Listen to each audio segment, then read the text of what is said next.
Someone had once again randomly dropped off old television sets on front porches.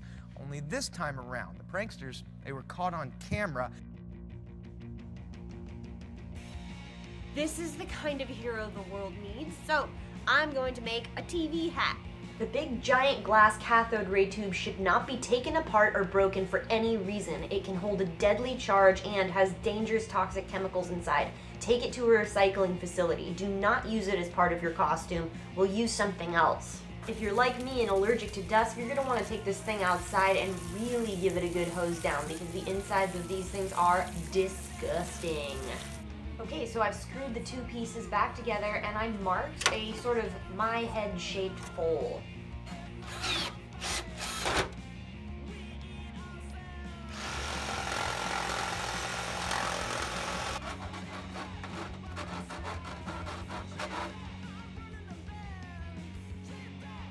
So now that I've got my hole cut out of the bottom of the TV, I need a way to sort of like secure it, right? Because otherwise it's just gonna be flopping around all over the place.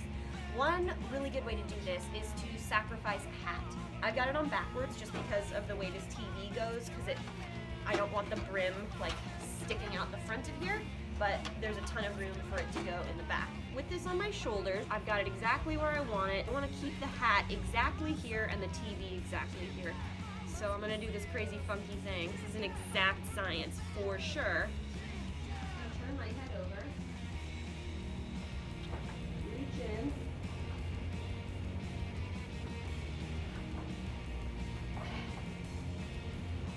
and now I've got it.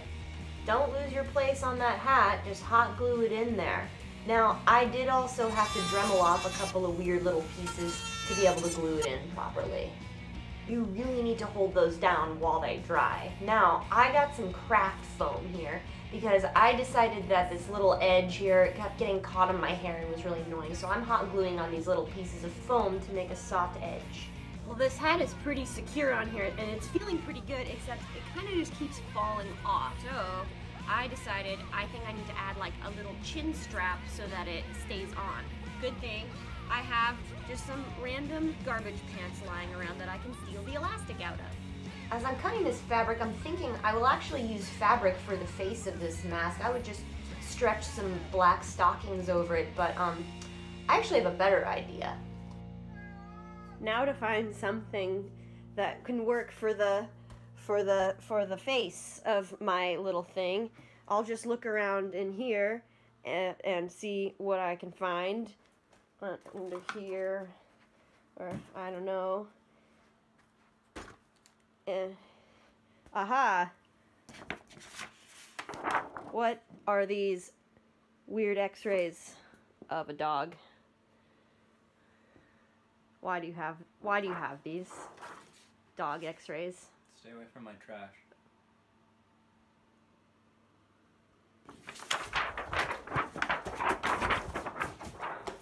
What's so cool about this x-ray is if you put it against a dark background, you can't really see that it's anything, but the second you move it in front of the light, bones!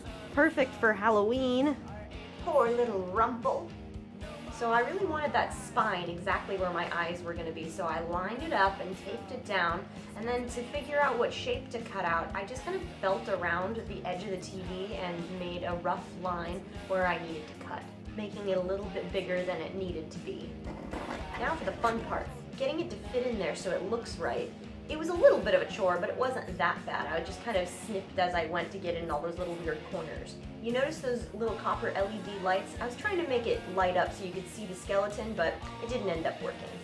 It looks like a real TV, but it's not. And the question is, can I see out of it? The answer is yes, because right here is actually the dog's, poor little dog's, spine. Okay, there's like Adam with a pumpkin. Sweet. There's some people. This is Natalie. Hi. I can't really tell who you are. Hi, Natalie. She's making dinner. See? I'm gonna be fine. Ow.